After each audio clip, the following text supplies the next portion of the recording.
Hello, this is Christy Snyder. I'm a member of the Ottawa Nursing Faculty. I'm going to be discussing the importance of communication in all aspects of nursing today. Communication should already be a key piece of your nursing profession. You should be using therapeutic communication with your patients, clients, family members, co-workers. Good communication skills enable nurses to get to know their patients and ultimately diagnose and meet their needs for nursing care. Communication is the building block of professional relationships between nurse and patient, nurse and nurse, as well as interprofessionally, nurse and physician, nurse and respiratory therapy, etc. Verbal communication is the spoken and written words. They convey meanings through a collection of words. Vocabulary and annotation impact verbal communication, and this can depend on an individual's language. Annotation is how we say the word. So, for example, if we have a patient that says, "Oh, I'm in some pain," it's going to have a different meaning than the patient that says, "I am in a lot of pain, do something for me." That's annotation. It's how we say the word. Transmission of information without the use of words is nonverbal communication, and it can go both ways. The patient can state they're okay, but then they won't make eye contact with us. We can't trust our bodies to speak as one of our words.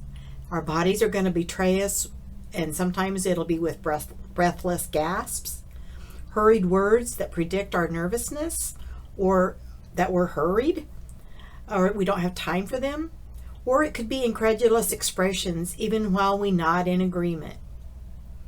Paralanguage is difficult to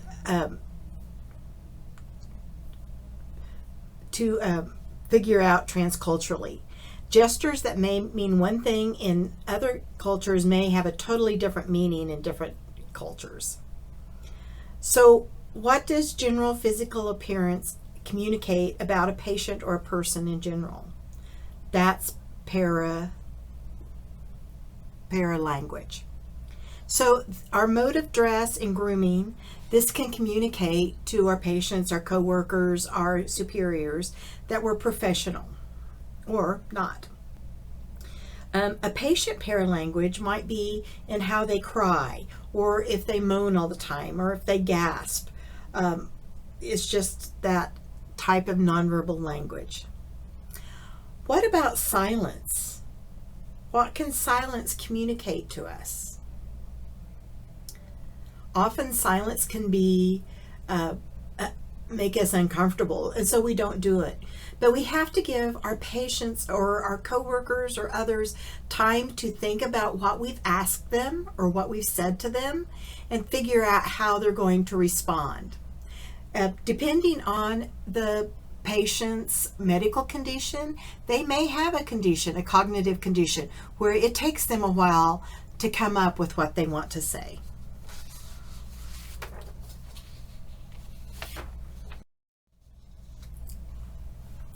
Nonverbal communication can say a lot about your thoughts, feelings, ideas. Examples of nonverbal communication are listed above. So if you see a patient or a person standing there with their arms crossed and they have that glare in their eyes, they might feel like they're being hostile, that they're aggressive. But we want to be the person that's smiling and interested in the open boy position and saying, and that you're leaning in and saying, yes, I'm interested in what you have to say. Examples of nonverbal communication can be the truth serum of communication. Let me say that again. Nonverbal communication can be the truth serum of communication. So we need to think about what we're displaying nonverbally when we approach other people. Metacommunication is the sum of your verbal and nonverbal communication. For example, if you say, "glad to see you" to someone and roll your eyes at the same time, they're not going to believe that you're actually glad to see them.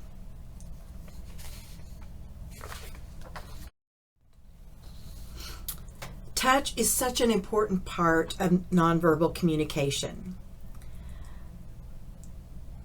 Now, we have to remember that personal behaviors means different things to different people. So we have to be careful with touch. It might depend on their family experiences, what region they're from, what country they're from, their cultural class, and how each culture influences on how touch is perceived. Age and sex can also be a factor in how touch is perceived. Touch can be one of the most effective nonverbal ways to communicate comfort, love, affection, security, anger, frustration, aggression, or excitement.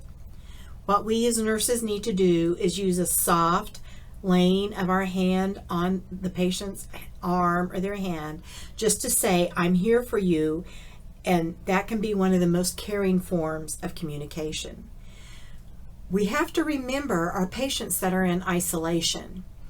Oftentimes, especially let's talk about our patients with C. diff or COVID or TB that have to have total PPE, and we don't want to be in and out of the room a lot of times, but it's so important that we give communication through touch. We need to let them know that even though I'm in this PPE to protect myself and to protect other people that I'm taking care of, I still care for you as a person, and you're still a person, and touch their hand or their arm. I was a nurse when the HIV epidemic came out in AIDS, and it was so important that our patients that we were caring for that had AIDS knew that we were not afraid to touch them. Touch can be so healing. So make sure you're using good touch, but make sure that the person's culture allows that. And you can just say, I'm going to touch your arm, and that can be so healing and comforting.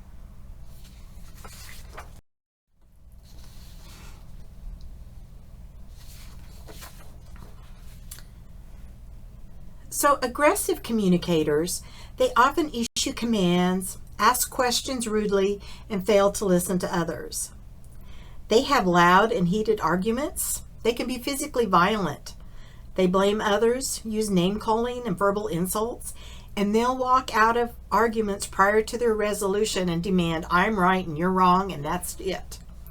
They'll also say, "I'll get my way no matter what," and they'll say, "It's all your fault."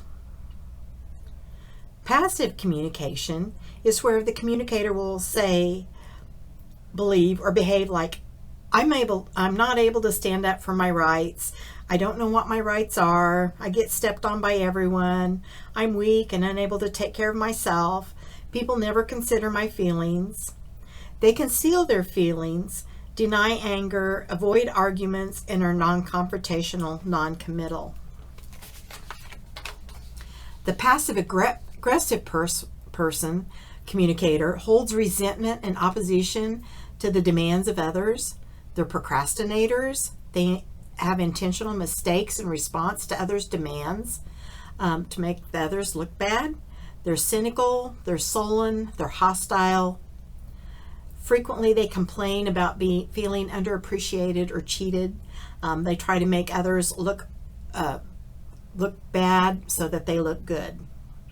The assertive communicator is where we want to land. They say to people, I completely understand what you're saying, but I have to disagree. And then you can give an explanation why. They might also say, I feel frustrated when you're late for our meetings because it makes me late in doing my other tasks. They might say, could you explain the reasoning behind your decision so I can try to understand what you're doing? The assertive communicator expresses their feelings without being nasty or overbearing. They acknowledge emotions. They stay open to discussion. They express themselves while giving others the opportunity to speak. And they provide reasons and ask for the same in return. So that assertive communicator is who we as nurses want to be.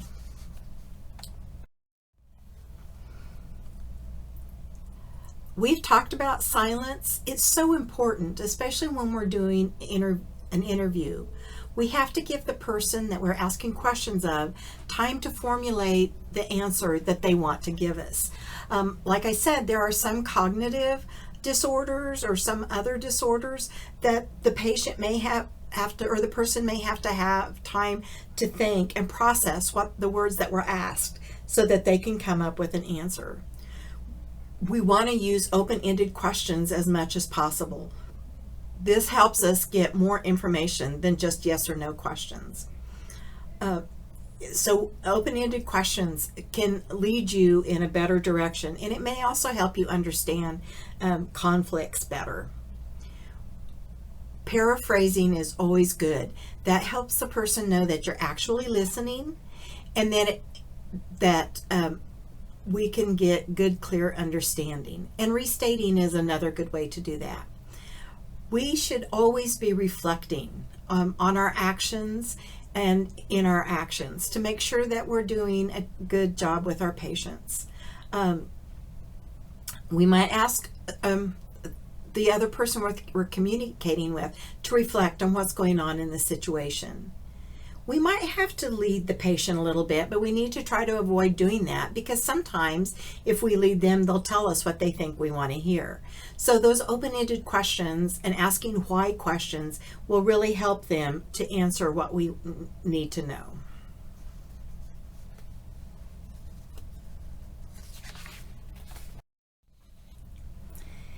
For active listening, we need to face the person and show that we're interested in the conversation. So think about a time that if you've been in the hospital or been in the doctor's office and the doctor or the nurse had their back turned toward you the whole time. How did that make you feel? Probably like they really weren't interested in what you were saying at all and that they didn't really have time for you. So we need to think about that when we're caring for our patients or the patient's family. Even if you have the computer in the patient room that you need to chart on, if you're asking them questions, you need to turn around and give them good eye contact and ask them the question, and then stay there and listen to them while they're speaking. Facing the person allows for reading of body language, and like I said, it conveys interest in what the patient or the coworker has to say. Again, we're going to use that open boy position, relaxed. We don't want our arms crossed. We want to smile. Even if we have a mask on, if you smile, your eyes should sparkle and smile. Making eye contact does not need to be continuous, but you need to do eye contact intermittently.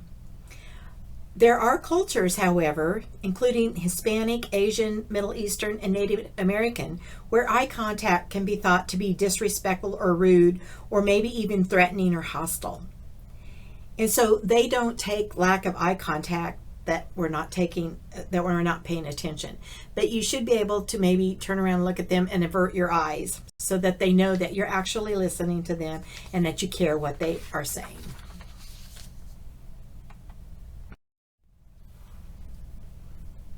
So why can poor communication be a barrier to care? Can this cause a patient to not trust us?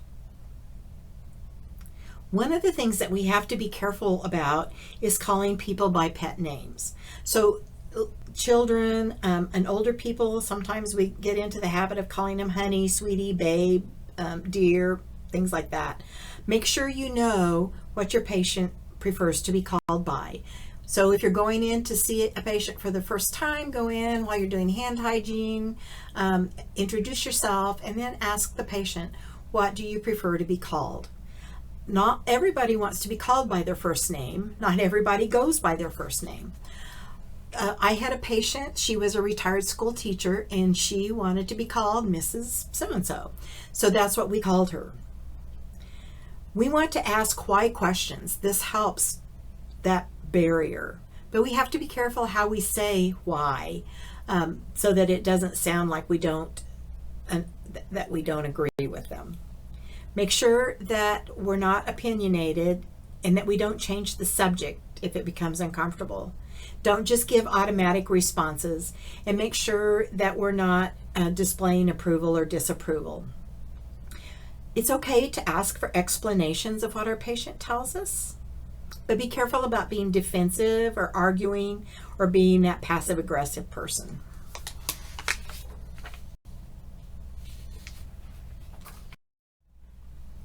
I hope you're all using the IS-BAR, where you identify yourself, you give the situation, you give a brief background, you give an assessment of the current condition, and then a recommendation. And then there's another R, the read back of what orders that you may have been given by the healthcare professional.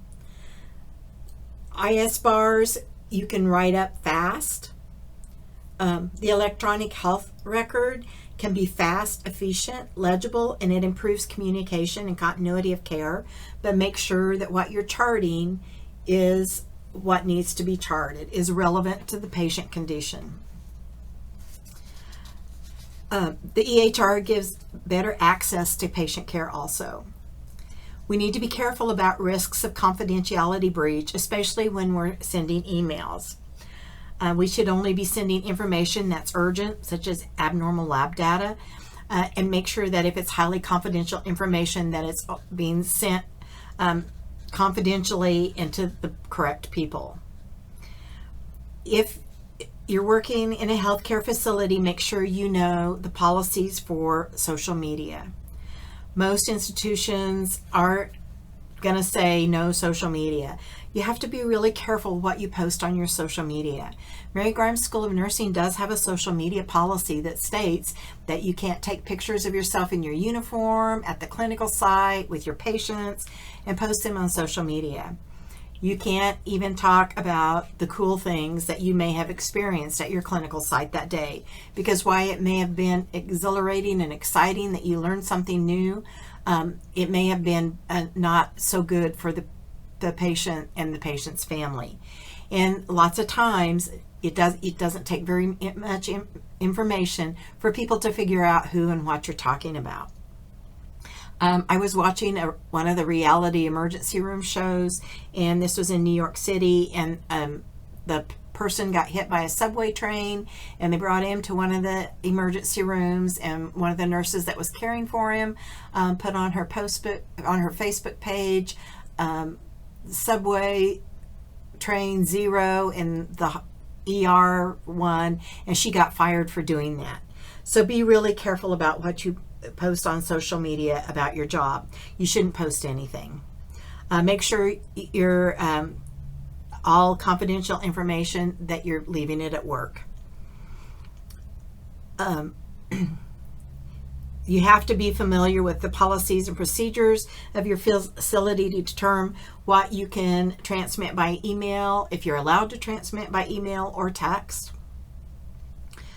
The other thing I want to say about social media policies is, while you're at Mary Grimes School of Nursing, if we find out that you have posted yourself in your uniform that says Mary Grimes School of Nursing, and you posted that picture and it looks like it's at a clinical site, and you've stated something about something cool that happened, we will put you on contract. We have done that. It's so important that we respect the rights and confidentiality of the people we're caring for.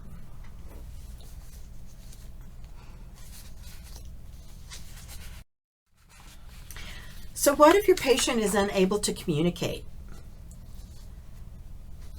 How do you communicate with those patients that may seem comatose? Remember, hearing is the last sense to go, and so they can still hear you, and it's important that you still touch them and talk to them. Think about the patients who have had a stroke or had poor motor skills, or maybe the child or even the adult who stutters. Think about how that affects communication. There are some patients that it may be very hard for them to say things verbally, and that's when it's probably okay to use those yes or no questions, and then we can keep asking questions to get information we need. Remember that just because they can't communicate verbally or non-verbally, we have to communicate with them.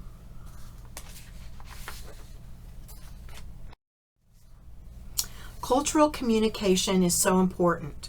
We need to think about avoiding slang speech from our local country. We have to speak clearly and direct. We have to be careful about gestures. because gestures may mean different things to different cultures. We need to listen to the other person's words. We need to watch their gestures. Their thoughts may seem disordered but when the language is a problem.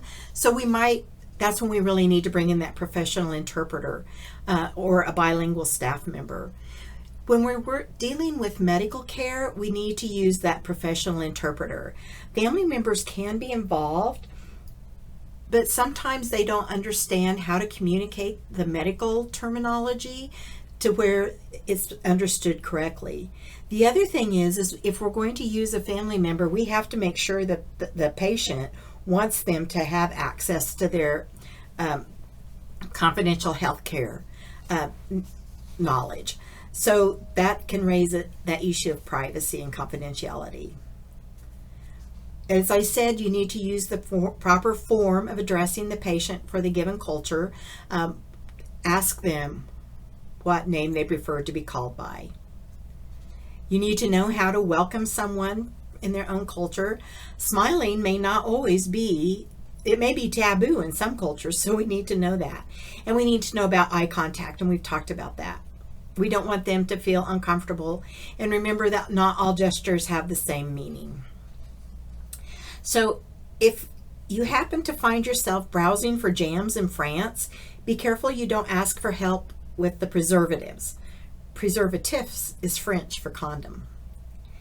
And while thong refers to a type of underwear in England and other countries, in America and Australia, asking for a thong might get you a pair of summer appropriate shoes. Although I think that has changed in America. My boys, who are in their 30s, when they were teenagers, I remember saying, because I grew up in the era where the flip-flops were thongs, I said, "Oh, I'm going to wear my thongs today," and they were horrified.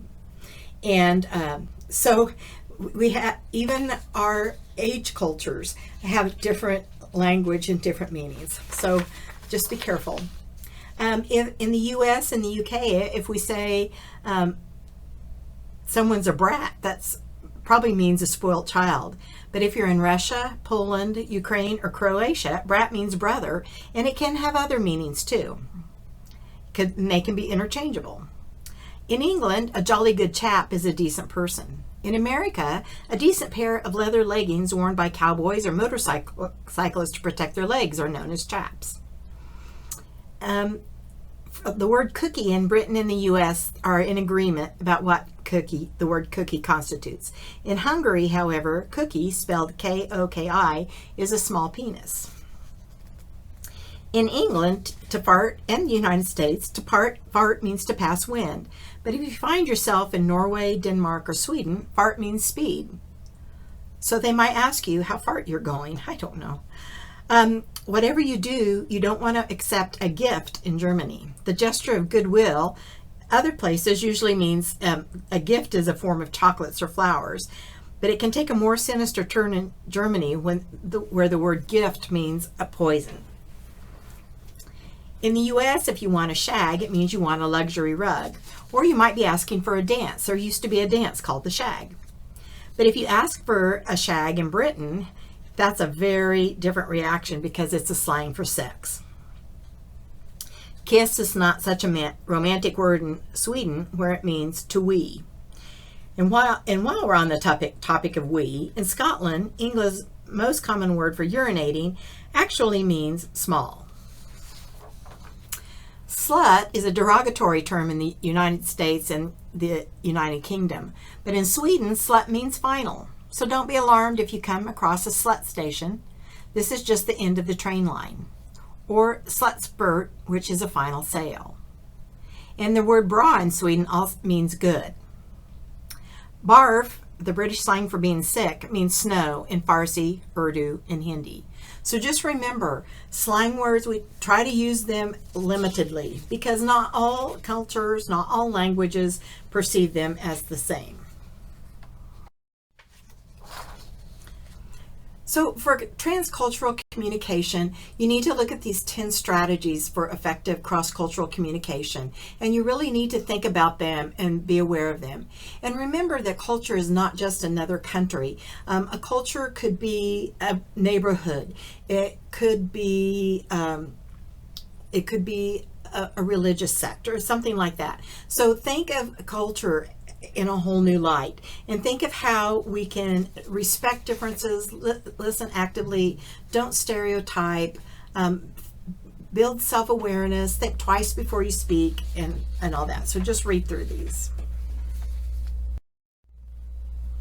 So when we're talking about communication across the lifespan, you really have to know the development ages and stages of our different people. When we're talking about children, we can use play, and that allows them to use other symbols, drawings, and other art forms. We can also use storytelling, and we can have them take turns adding to a story, putting words to pictures, word games, what ifs, read books with a similar theme, then discuss. These are school-age children. Infants communicate mostly non-verbally with crying. They have different cries for different things. They have a cry for when they're hungry. They have a cry for when they're scared. They have a cry for when they have wet pants. They may crawl away if they're frightened or they know they're going to get in trouble. They might look away. They might smile. They're babbling. And they open their hands.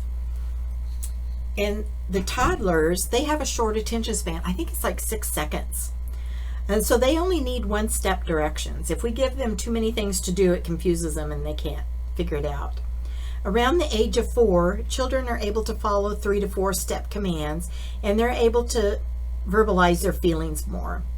They can use drawing pictures or using pictures and photos to communicate, and that can be helpful for us to know how they're feeling or what's going on.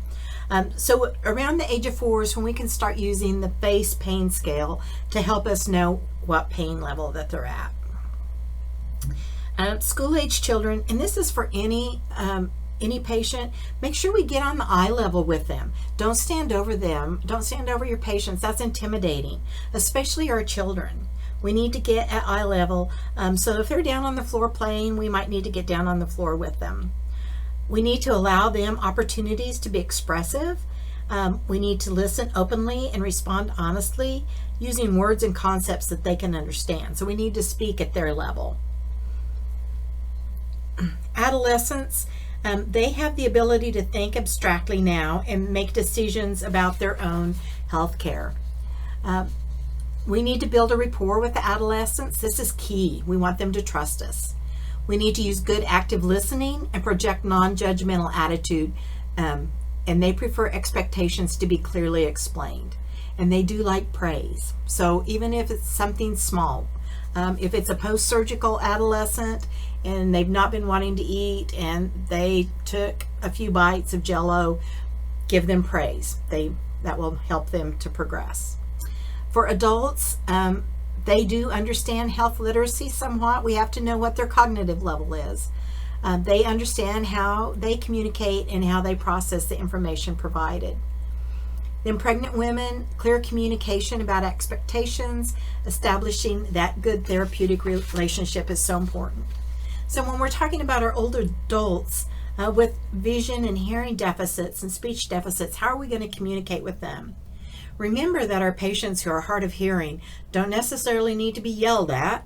That may not help them understand what you're saying. But we have to figure out how to convey information to them. And then those unconscious patients, again, it's really important that we talk to them. They may still, even though that they seem to be unresponsive, they may still respond to commands. So these are the patients that you want to say, if you can hear me, blink once, or squeeze my hand, something like that. Shake your head. Remember to talk to them. Remember to touch them. It's so important for them.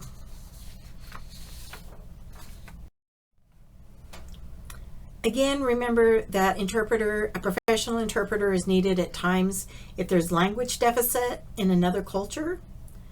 If they have and sensory deficits are important to communication also. If they have the ability to see, hear, feel, and smell, then they can communicate what's going on with them. Hearing impairment can significantly affect or alter the message they receive. So we need to make sure that they actually, and this goes with language, the language barrier too. We need to make sure that when we're speaking to them and we ask them, do you understand? And they smile at you and shake their head yes, that they really did understand, because they may not have understood or heard anything. Visual impairment can cause inability for the patient to see educational materials, and we need to make sure that it's in the proper font for them to read, and it is also in a language that they can read. They may not be able to see that we're smiling or our mannerisms, and so we need to convey our caring attitude other ways. If our patients are having trouble with smelling or feeling, they may have the inability to report injuries. Lots of times, think about your diabetics, that they may injure their toes and not even know it because they have such bad neuropathy in their feet. If they can't smell, if they're at home and a fire starts, they may not be able to smell the smoke. It's really important that we comment on how our patient looks, but it can be tough at times. We need to comment on how they look because it's going to help us get more information. We need to comment on how they look, sound, and act without embarrassing or angering the patient. So you can say, you seem sad today, or you look like you don't feel very good, or tell me how you're feeling right now. Don't say, oh, you look terrible, or something like that. So when I was working in recovery room, I gained this sixth sense to know when a patient was nauseated, starting to get nauseated. They get pale, or kind of that greenish color. They get diaphoretic. They'd be hot. They'd be throwing covers off. And I'd look at them and say, are you nauseated? That's all I had to say.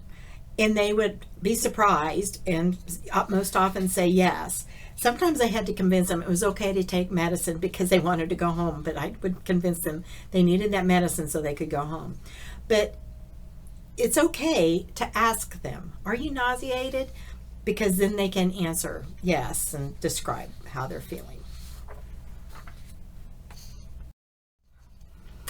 It's okay to share humor, but you have to make sure you let your patient lead for humor. There's not a time to tell jokes that may be inappropriately perceived. And nursing humor can be interpreted negatively by outsiders. Oftentimes, if nurses are at the nursing station, for us, it's for nurses, it can be a good medicine. It relieves stress. It provides a diversion. And so oftentimes, especially if the family members have a patient that's dying, a family member that's dying, and the nurses are sitting at the nurses station laughing and joking around, then the family members can perceive this as not being caring. So we have to think about what's going on and where we do the humor. If we need a de-stressor, we need to go into the break room with our co-workers to have that laughter. And we need to let the patient lead. If we have a patient who's a jokester, then we can probably joke around with them and they're going to be okay with it. But not all people appreciate that.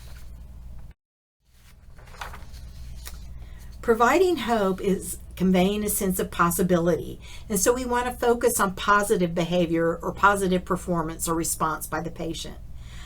So we can provide the patient praise with goals and progress. Even if it's minor, it's like the adolescent who had surgery and hadn't been wanting to eat and then had a few bites of Jell-O. And then we give them praise. Oh, good, you've eaten a few bites of Jell-O. That's good. That's going to start helping you get better. And we need to communicate that with them. And growth can come from the experience of us giving them hope. And it can help them feel assured that they're stronger than they realize. But we want to be careful about not giving that false reassurance, saying everything will be fine, because we don't know that. Your surgery will be successful. We don't know that.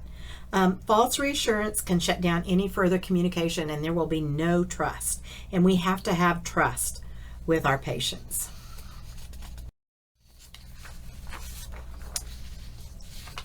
So remember that empathy is not the same as sympathy.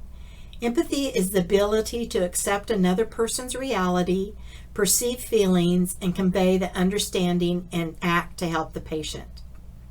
Sympathy prevents action. For example, you might tell a patient you know what they're going through is difficult, but because your feelings are more abstract, the other person may not feel like you really get what they're going through.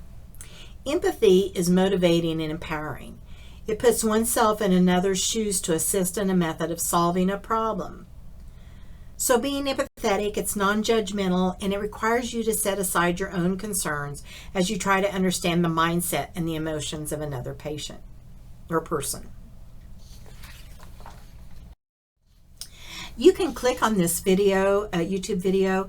It's really good about communicating with an angry patient. I think the most important thing to remember about communication with angry people is to stay calm.